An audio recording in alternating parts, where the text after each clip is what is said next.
Le thème dit le Seigneur Jésus-Christ, l'espoir du monde. Et le texte que nous venons de lire se trouve dans le livre d'Ésaïe 54, versets 11 à 17. Donc à un moment donné, Jérusalem a connu des situations difficiles, des problèmes. Et la Bible dit que tellement Jérusalem a traversé des moments difficiles, la Bible dit que lorsque tu voyais Jérusalem, tu ne pouvais pas la reconnaître. Amen. Tu ne pouvais pas reconnaître Jérusalem. Et il n'y avait personne pour donner de l'espoir à Jérusalem. Peut-être que ce soir, c'est ton cas. Tu traverses des situations très compliquées. Tu regardes à gauche, à droite, tu n'as pas d'espoir. Tu regardes à gauche, à droite, tu n'as pas de solution. Mais ce soir, le Seigneur est en train de te dire, le Seigneur Jésus-Christ est l'espoir du monde. Alléluia. Amen. Avant la naissance de Jésus-Christ, les prophètes avaient prophétisé sur Israël. Ils avaient prophétisé sur Jérusalem. Ils avaient dit qu'un sauveur allait venir. Et que lorsque le sauveur allait venir, le sauveur allait sauver Israël de toutes ces situations compliquées, de toutes ces guerres, de toutes ces tribulations. Alléluia. Amen. Et la Bible dit que la naissance de Jésus-Christ a suscité beaucoup d'espoir, beaucoup d'espérance dans le monde entier. Et la Bible dit que l'ange est apparu aux bergers. Et la Bible dit que les bergers vont rier vers là où le Fils était né, le Fils de Marie, où le Fils de Dieu était né, pour aller adorer le Seigneur.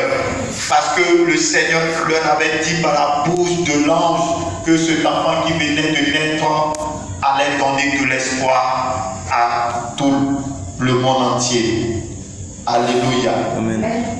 Gloire à Jésus. Amen. Il dit, malheureux Jérusalem, tu es battu par la tempête et personne ne te redonne de l'espoir. Moi, le Seigneur, je vais te rebâtir avec des pieds colorés.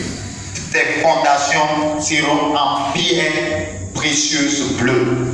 Ce soir, peut-être que tu es battu par la tempête, par les situations de la vie, par des démons, des esprits qui en veulent à ta vie. Tu es battu par le manque financier. Tu es battu par les esprits de misère, de pauvreté, de manque de blocage qui se sont levés contre ta vie. Et tu regardes à gauche, à droite, tu ne vois pas de l'espoir. Personne ne t'encourage.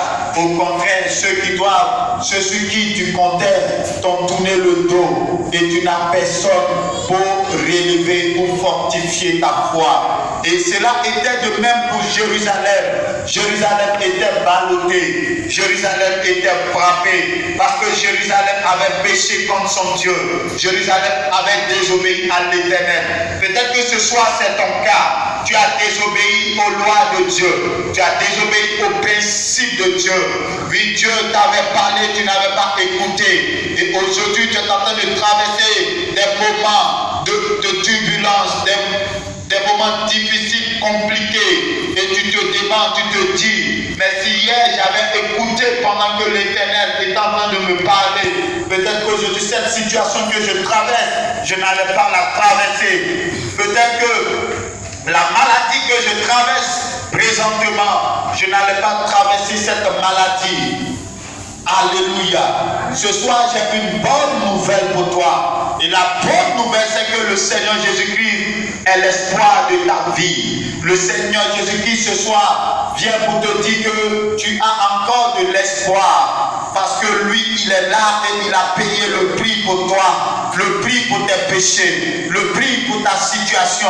La Bible dit à un moment donné, Jérusalem, qui était une ville, qui était enviée par tous, Jérusalem avait été détruite. Jérusalem avait perdu sa clarté. Jérusalem avait perdu sa gloire. Je ne sais pas qui est venu te dépouiller de ta gloire. Je ne sais pas qui est venu voler ta gloire. venu t'enlever ton vêtement de gloire. Mais ce que je sais, le Seigneur était en train de dire à Jérusalem qu'il allait donner de l'espoir à Jérusalem parce qu'il était l'espoir de Jérusalem. Il a dit qu'il allait rebâtir les pierres de Jérusalem, qu'il allait colorer de nouveau Jérusalem. Ce soir, je vais te dire que le Seigneur va colorer ta vie. Le Seigneur va donner un sens à ta vie. Alléluia. Alléluia. Gloire à Jésus. Lorsque nous venons au verset 14, il dit tu t'appuieras sur la justice. Tu n'auras plus peur. Personne ne t'effrayera plus. Tu ne seras plus menacé. Aujourd'hui, tu es menacé. Même dans tes rêves, tu es menacé. Lorsque tu te réveilles le matin, le rêve que tu as fait, tu es menacé. Menacé de mort, menacé de la misère, menacé de la pauvreté, menacé, tu es ballotté.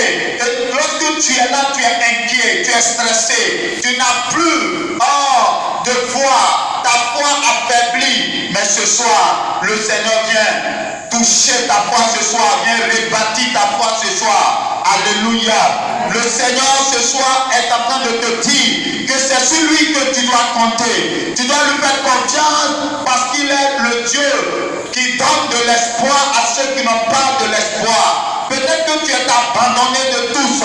Tes parents t'ont abandonné. Tes frères et sœurs t'ont abandonné. Tes amis t'ont rejeté. Personne ne veut venir à ton aide. Mais ce soir, si tu comptes sur le Seigneur Jésus-Christ, tu n'auras pas honte, tu ne seras pas confus. Parce que ceux qui tournent leur regard vers lui sont rayonnants de gloire. Ceux qui tournent leur regard vers Jésus sont rayonnants de clarté. Ceux qui tournent leur regard vers lui ne vont pas désespérer. Alléluia. Amen. Jésus est capable de t'aider ce soir. Il dit que tu n'auras pas honte si et seulement si tu t'appuies sur la justice. La justice va te permettre d'aller de l'avant. La justice va te permettre d'accomplir tes projets. La justice te permettra d'être béni. La justice te permettra, permettra le Seigneur d'intervenir dans ta vie. Une personne qui ne marche pas dans la justice ne peut pas être béni. Le Seigneur est en train de dire à Jérusalem, je t'avais abandonné pour un temps à cause de ton péché. Mais puisque tu t'es repenti, je viens à toi pour t'aider. Alléluia. Gloire à Jésus. Il dit, tu t'appuieras sur la justice. Personne ne t'écrasera plus. Donc une personne qui marche dans la justice, Dieu le défendra. Dieu l'aidera. Et personne ne va t'écraser si tu marches dans la justice de Dieu. Si tu marches loin du péché. Vous voyez, nous sommes en décembre. Nous sommes en novembre. Nous tendons vers décembre. Plusieurs sont en train de faire des projets. Comment devons aller pécher? Comment devons aller faire certaines choses qui n'est pas agréable à l'Éternel? Donc, ces personnes qui sont en train de faire ces projets ignobles, s'ils continuent dans ces projets, lorsqu'ils seront devant des situations compliquées, Dieu ne va pas les aider parce que Dieu est un Dieu de justice. Dieu ne marche pas dans les compromissions. Dieu ne marche pas avec des personnes qui vivent dans le péché, qui planifient le mal contre les autres. Alléluia. C'est pourquoi ce soir, Dieu t'exhorte à marcher dans la justice. Le Seigneur vient dans le but de te donner de l'espoir, pour te dire que si tu marches dans la justice, personne ne t'écrasera. Or, si tu ne marches pas dans la justice, l'ennemi va t'écraser, l'ennemi va te voler. Le projet du sorcier contre ta vie pourra marcher. Le projet du marabout contre ta vie pourra marcher. Le projet des sirènes contre ta vie pourra marcher. Le projet de la sirène des eaux ou de la reine des côtes contre ta vie pourra marcher. Mais or, si tu t'appuies sur Jésus et que tu marches dans la justice, le projet de l'ennemi ne marchera pas contre ta vie. Amen. Il dit, tu n'auras plus peur. Une personne qui marche dans la justice, Dieu va lui communiquer la foi. l'assurance, la confiance, la peur qui était dans ta vie. Dieu va enlever cette peur. Dieu va enlever cette crainte. Dieu va enlever ces inquiétudes.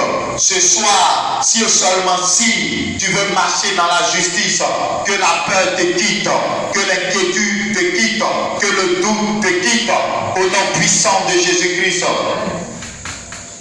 Alléluia. Amen. Il dit, personne ne t'effrayera plus.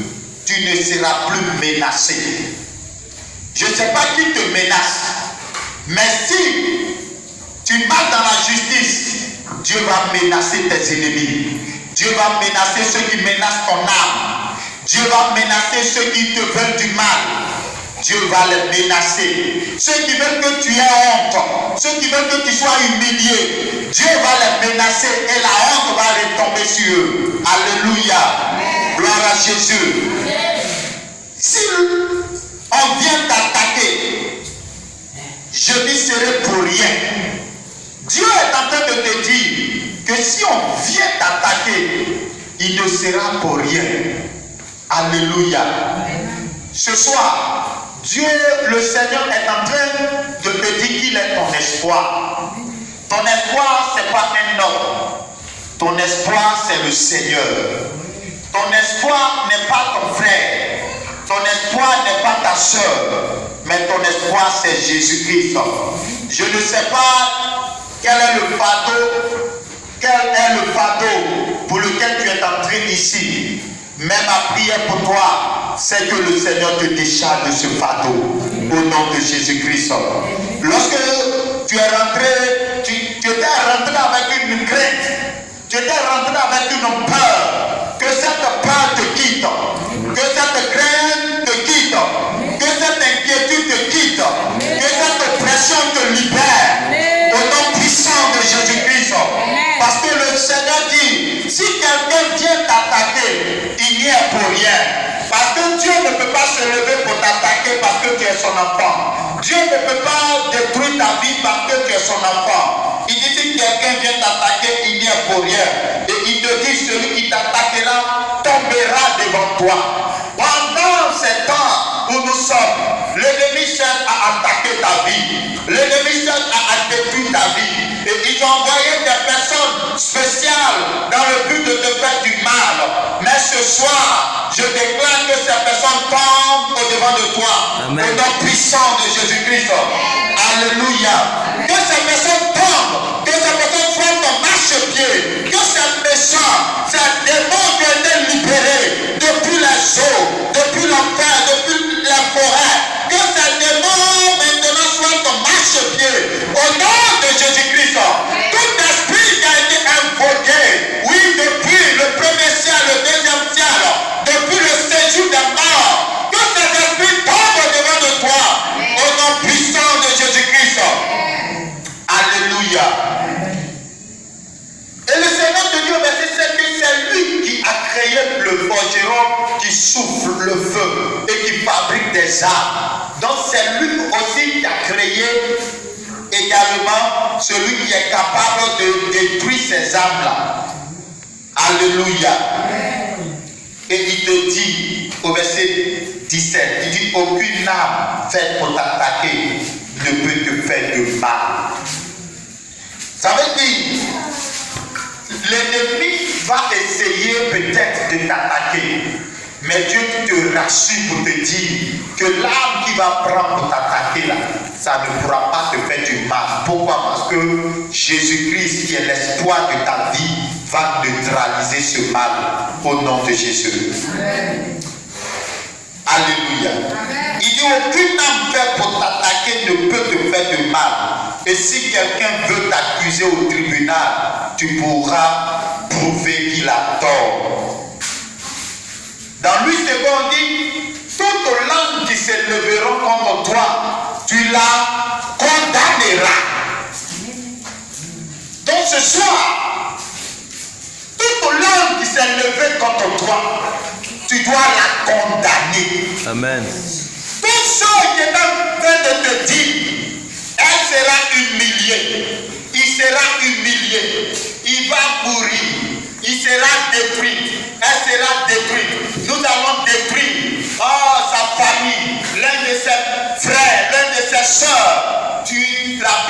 ce soir-là, tu vas te lever et puis tu vas condamner ces âmes, ces personnes qui se sont levées contre toi. Alléluia. Est-ce que ce soir, tu es dans la parole? Est-ce que tu comprends ce que Dieu est en train de te dire? Alléluia.